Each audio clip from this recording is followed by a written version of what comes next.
वृंदावन बिहारी लाल की। श्री भगवान वाच मम योनिर्महद्ब्रह्मा तस्मिन् गर्भं दधाम्यहं संभव सर्वभूतानां ततो भवति भारत। मम योनिर्महद्ब्रह्मा तस्मिन् गर्भं दधाम्यहं संभव सर्वभूतानां ततो भवति भारत। 14वां अध्याय शुरू हो गया। पहला और दूसरा श्लोक हम लोग सुने थे। प्रथम श्लोक में भगवान बोले थे कि मुझसे और भी कुछ दिव्य ज्ञान को सुनो। यह ऐसा दिव्य ज्ञान है जिसे धारण कर ऋषि मुनि संसार सागर से तर गए। इस दिव्य ज्ञान की विशेषता है कि जिसे यह ज्ञान प्राप्त हो गया वो सृष्टि के प्रलय महाप्रलय भी हो तो व्यतीत नहीं होता, और अगर फिर से उसे संसार में आना पड़े, फिर से सर्ग सृष्टि की उत्पत्ति हो तो भी वो विचलित नहीं होता। 13वां अध्याय भगवान 6 चित्रयोग बताया, 12वां अध्याय में अपनी भक्ति का प्रभाव बताया। अब भगवान थोड़ी सी सृष्टि पे कैसे जगत बना, कैसे जीव आए, हम लोग को ज्ञान प्रदान करें अर्जुन जी के माध्यम से। मम योनिर महद्ब्रह्मा, जो भगवान की मूल प्रकृति है उसे ही यहाँ पर महद्ब्रह्म नाम दिया गया, और भगवान कह रहे हैं कि मैं उसी मूल प्रकृति में अपना गर्भ की स्थापना करता हूँ। जैसे संसार में यहाँ मैथुनी प्रकृति से सृष्टि बढ़ रही है स्त्री पुरुष के संयोग से, वैसे जब भी भगवान संसार में जीवों को लाए, जीवों को उत्पन्न किए, तो अपनी जो मूल प्रकृति है उसे स्त्री का रूप बनाया, अपने परम पुरुष बने, और उस मूल प्रकृति के गर्भ में भगवान अपना जो बीज प्रदान किए उससे ही संसार में सारे जीव आए। संभव सर्वभूतानां ततो भवति भारत। दुनिया में आप जितना भी जीव देख रहे हैं, जितने प्रकार की दुनिया देख रहे हैं, वो सब भगवान अपनी मूल प्रकृति के माध्यम से उत्पन्न किए। सबके अंदर एक ही दिव्य चेतन आत्मा है। जितना भी संसार में जीव है उन सब में वही परमात्मा है। जैसा कि हम लोग 13वां अध्याय में सुने थे कि वो परमात्मा अविभक्त रूप से बिना बटे एक ही परमात्मा सारे विभक्त जीवों के अंदर बैठा हुआ है। और उसका उदाहरण भी सुने थे, जैसे भगवान सूर्य की रोशनी हजारों लाखों घरों में जिसमें जल भराव पड़ता है तो उतने सारे सूर्य नजर आते हैं, जबकि सूर्य एक ही है।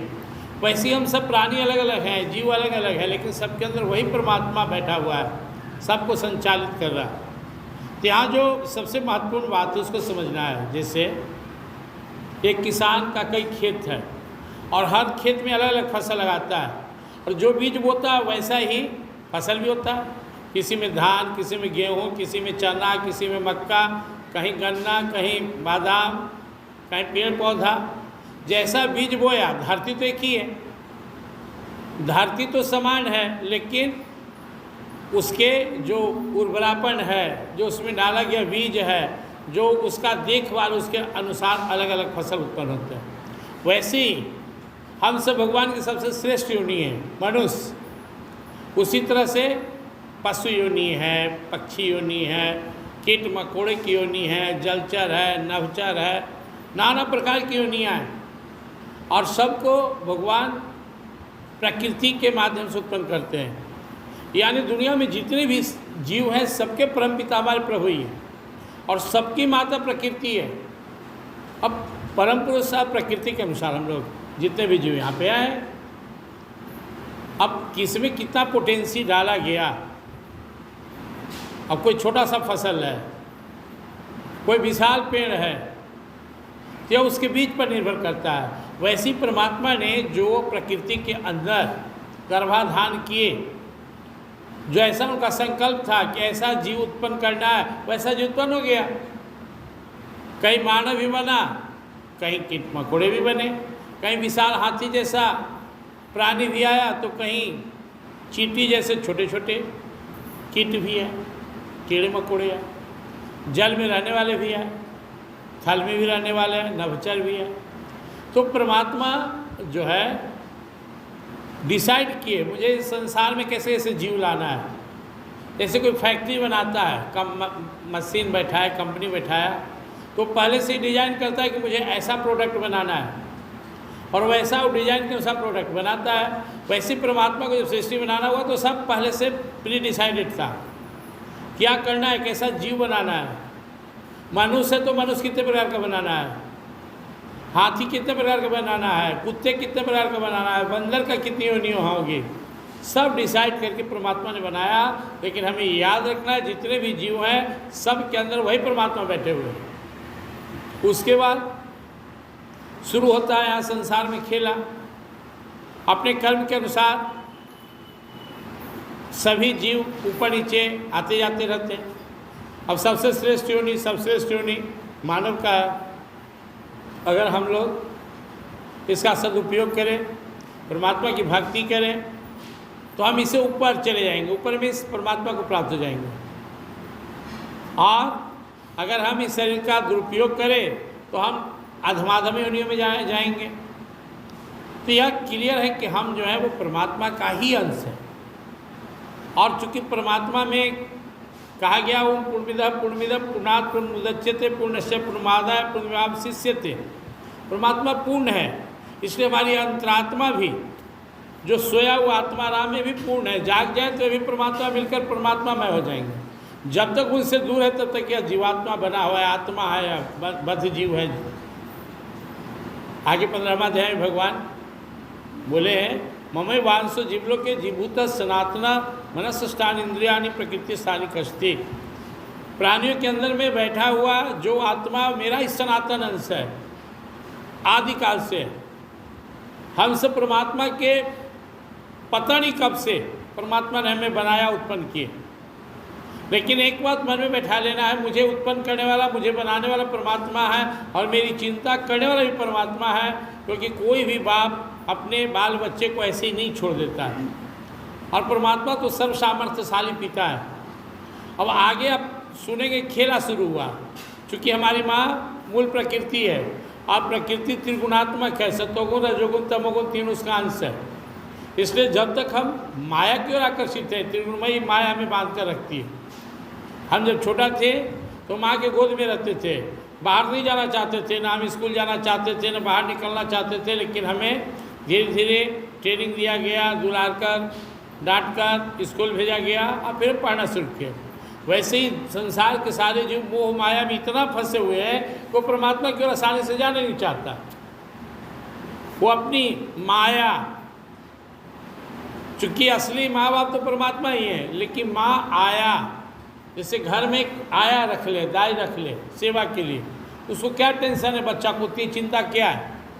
वैसे ही हम अपनी जो धाई माँ है माया, इसी में लिपटे चिपटे रहना चाहते हैं, जिसकी वजह से हम अपने परमात्मा की ओर, अपने परम पिता की ओर आकर्षित नहीं हो पाते हैं।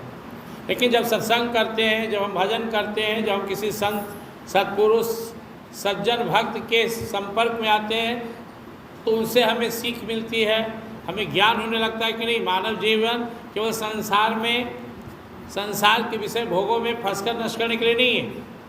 यह मानव जीवन तो परमात्मा को प्राप्त करने के लिए, जो मेरा परम पिता है, जो मुझे भेजा है, बनाया है, जो मानव तन का उद्देश्य भगवत प्राप्ति है, वो सोचने लगता है। इसलिए हम सभी को धीरे धीरे सत्संग के माध्यम से, साधना के माध्यम से अपने उस परम पिता की ओर जाना है। वो बुला रहा है।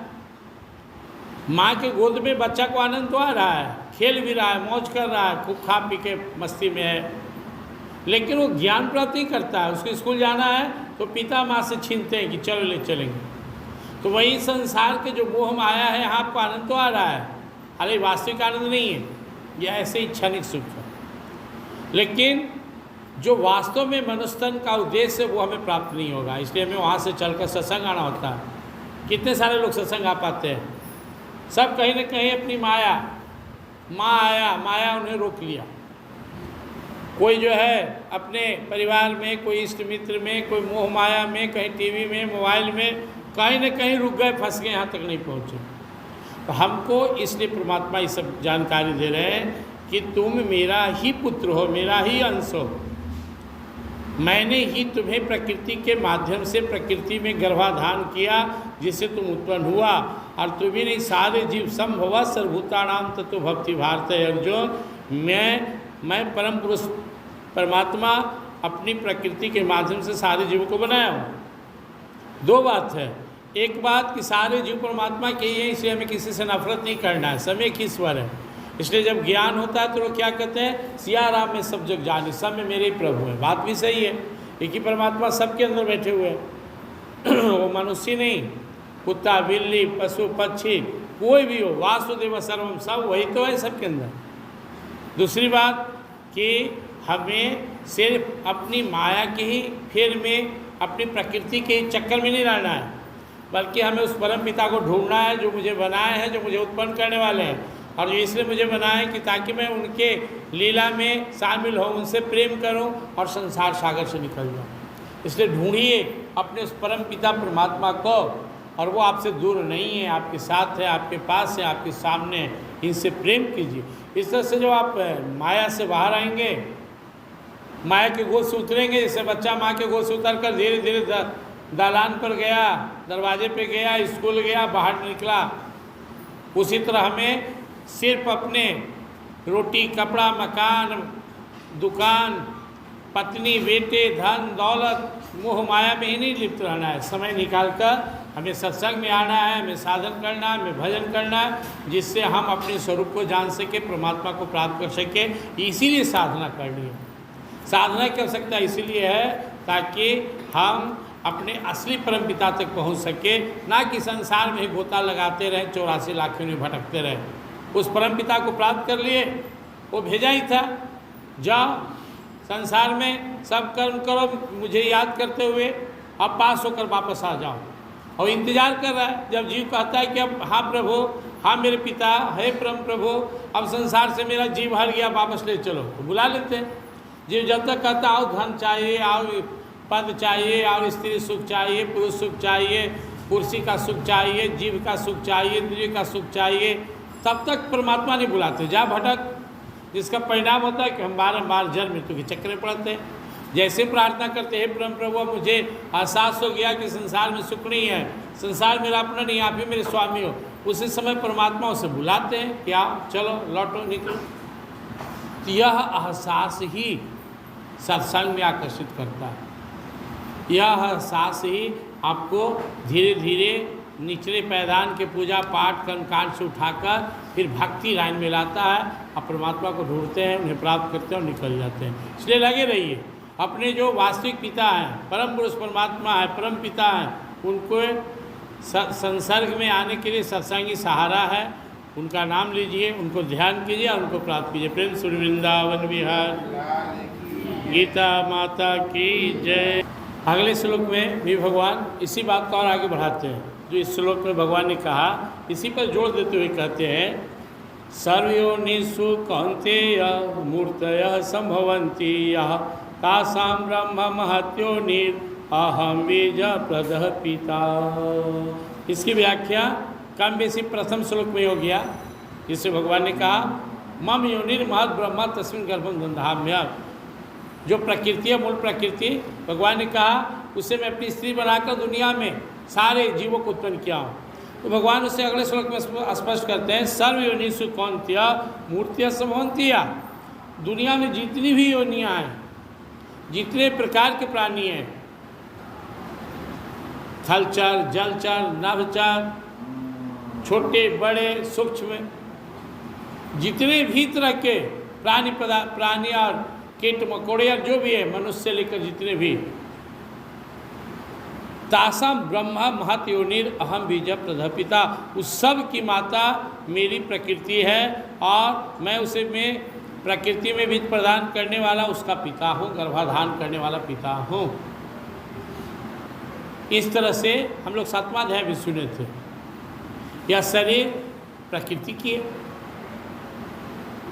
भगवान ने कहा था भूमिरापो अल्लो वायु खमण बुधिरेव च अहंकार इत्यम भिना प्रकृतिर अष्टधा। मिट्टी जल अग्नि हवा आकाश मन बुद्धि अहंकार, ये 8 को बाहरी आवरण दिए भगवान, और अंदर में जीव को जो उन्हीं का अंश है। बाहर जो शरीर है ये अपरा शक्ति से बना, और अंदर में परमात्मा की पराशक्ति है। अपरे अमितस्त्वन्याम प्रकृति विधि में पराम जीभूता महाबाहो एकदम धार्यति जगत। भगवान ने कहा बाहर से अपराशक्ति से शरीर और अंदर में पराशक्ति मेरा अंश जीव, ये दोनों मिलकर मतलब प्रकृति बाहरी आवरण और हमारे परम पुरुष परमात्मा अंदर में उनका अंश जीव। यद्योनिनी भूतानि सर्वाणि त्युपधार्य अहम तदष्ट जगत प्रोपरले अस्था। ये दोनों अपरा और पराशक्ति के संयोग से सारे जीव की रचना है। आज भगवान उससे और स्पष्ट करते हुए बोल रहे हैं कि मैं अपने मूल प्रकृति को माध्यम बनाता हूँ संसार में जीवों की उत्पत्ति की। मैं अपने मूल प्रकृति के गर्भ में गर्भाधान करके और नाना प्रकार के संसार में प्राणियों को उत्पन्न करता हूँ। अब जैसे हम लोग पहले उदाहरण दें कि जैसे अलग अलग बीज डालते हैं धरती में और अलग अलग प्रकार के फसल होता है, वैसे ही भगवान अलग अलग पोटेंसी से जीव को उत्पन्न किए। वही पिता है लेकिन बाहरी रूप बदल दिया, अंदर में वही, चाहे वो हाथी हो या चींटी, इंसान हो या फिर कोई कीड़ा मकोड़ा, अंदर में वही शक्ति है, वही पराशक्ति, वही परमात्मा की शक्ति, वही परमात्मा का सनातन अंश आत्मा है सारे प्राणियों में, लेकिन बाहरी शरीर अलग अलग हो गया। जैसा भगवान की इच्छा हुई, जैसा उन्होंने डिजाइन सोचा उस सजीव बना दिए। जैसा इसको बनाना था उस तरह का, इस संसार में अलग अलग हजारों फैक्ट्रियाँ अलग अलग चीज़ बनता है, उसी प्रकार से संसार में नाना प्रकार की प्राणियाँ हैं। 84 लाख क्यों नहीं माना जाता है। प्रिंस वृंदावन बिहारी ना। तो हम सब का यह शरीर प्रकृति की है, माया माता की है। हमारी जो माता है प्रकृति, इसलिए पंच तत्वों का बना हुआ है, बदल रहा है, मिट्टी जल अग्नि हवा आकाश मन बुद्धि अहंकार। यह हमेशा जीव को संसार में आकर्षित करता है। इसके अंदर जो मन है, इंद्रिय है, बुद्धि है, संसार में आकर्षित करता है, जबकि अंदर में जो आत्मा राम है वो परमात्मा का अंश है। और हम सब का सत्संग करने का, साधना करने का एक ही उद्देश्य है, अपने आत्मा राम को आज़ाद करना और फिर से परमात्मा को प्राप्त हो जाना। हम परमात्मा से जो अलग हो गए और हम परमात्मा से दूरी बनाए हुए हैं, या मोह माया प्रकृति माया के गोद में खेल रहे हैं, अब थोड़ा समय निकालकर हमें अपने परमात्मा के भी गोद में खेलने का प्रयास करना है। बच्चा माँ के साथ रहा 1 साल 2 साल 3 साल 4 साल 5 साल, फिर उसे पिता गोद में लेकर स्कूल में दाखिला कराते हैं, पढ़ाते हैं, लिखाते हैं। वैसे ही हम सब अपनी प्रकृति रूपी माया माँ के गोद में बहुत खेले, बाल बच्चा परिवार धन दौलत सब, लेकिन अब हमारा कर्तव्य बनता है कि हम थोड़ा समय निकालकर परमात्मा के साथ ही बैठे। नवरात्रा चल रहा है, इसका उद्देश्य क्या है? नवरात्रि मतलब हम विशेष साधना करके इस बात को समझ लें कि हम संसार में परमात्मा के प्राप्ति के लिए आए हैं, और उसमें सबसे बड़ा सहायक क्या है? हमें शक्ति चाहिए, भक्ति चाहिए। तो माता रानी शक्ति भक्ति का प्रतीक है। प्रार्थना करें अपने माता रानी से, हे माँ दुर्गे, हमें शक्ति दीजिए कि हम अच्छा साधक बने, हमें भक्ति दीजिए भगवान के चरणों में कि हम इस संसार सागर से निकल जाए। तो स्पष्ट हो गया कि परमात्मा हमारे परम पिता हैं, प्रकृति मूल प्रकृति ब्रह्म जो है, भगवान बोल रहे हैं महत ब्रह्मा, यह भगवान की पत्नी का रोल कर रही है। और इस तरह परम पुरुष परमात्मा जो हमारे परम पिता और ये माता प्रकृति के संसर्ग से सारे जो उत्पन्न हुए हैं, अब हमें अपनी माता के गोद से बाहर आकर, माता में संसार के सारे विषय भोग मोह माया, इनसे मुँह मोड़कर धीरे धीरे अपने परम पिता के गोद में खेलने की तैयारी करना है। लगे रहेंगे तो परमात्मा हम अपने गोद में ले लेंगे, यहाँ से निकाल देंगे। प्रेम श्री वृंदावन बिहारी। तो स्पष्ट है कि बिना भगवान के उत्पन्न किए कोई भी जीव नहीं है। तासाम ब्रह्मा महत योनिर अहम बीज प्रदपिता। वो जितनी हमारी जो महत प्रकृति है, मूल प्रकृति है, वही सारे प्राणियों की माता है, बीज प्रदपिता, और सबके अंदर बीज स्थापना करने वाला, सबको उत्पन्न करने वाला परम पिता मैं ही हूँ। ये दोनों के ही संयोग से सब चीज़ बना। माँ हमेशा चाहती है बेटा मेरे ही गोद में रह।